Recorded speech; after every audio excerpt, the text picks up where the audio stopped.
እኔና ለእናቴ አለች። ለእኔ ለእናቴ ላንቺ አለች። ስልኩን ይዛ ማለት ነው ጫን ብላ እየቀዳች እኔ እያየኋት ነው። ይሄ ለእሷና ለእናቷ ነው። እቺ ቅሌታ ስንት ሰው አለ? የሀገር ሰው ማለት ነው። የሀገር ሰው ነው የተሰበሰበው፣ ግን ስታላግጥብኝ ማለት ነው። ከመቼ ወዲህ ነው ደግሞ እኔ ብለውኝ የምበላው? እኔ ራሴ ነኝ አንስቼ የምበላው ሲጀመር። ከመቼ ወዲህ ነው ለእኔ አዝና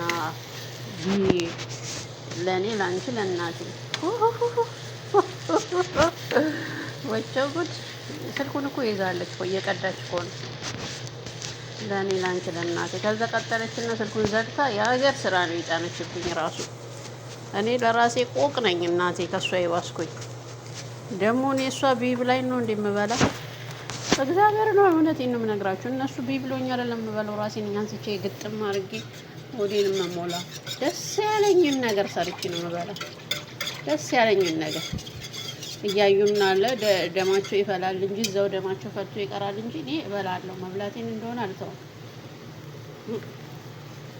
በቤት እኮ እነሱን እንትተውኝ ሄደው ሌላ ቦታ ሆነው ያዩኛል። እኔ ደግሞ ካዩኝ አይቀር ብዬ ምን የመሳሰለ ምግብ ብፈልግ ድንች ጥብሴን ብፈልግ የፈለኩትን ሰርቼ፣ ለምን ባዷቸውን እንዳይቀመጡ እዛ ቁጭ ብለው እያዩኝ ስለሆነ ቆንጆ ምግብ ሰርቼ እበላለሁ። ከዛ ሲመጡ እኔ እኮ ይገርመኛል። አንቺ እኛ እንኳን እኮ እንደዚህ እንኳን እንበላ እርር ድብን እንደዚህ እንኳን እንበላም እኮ እኛ እንኳን። እኔ ምን አገባኝ ታዲያ? አትብላ ታዲያ፣ እኔ እበላለሁ።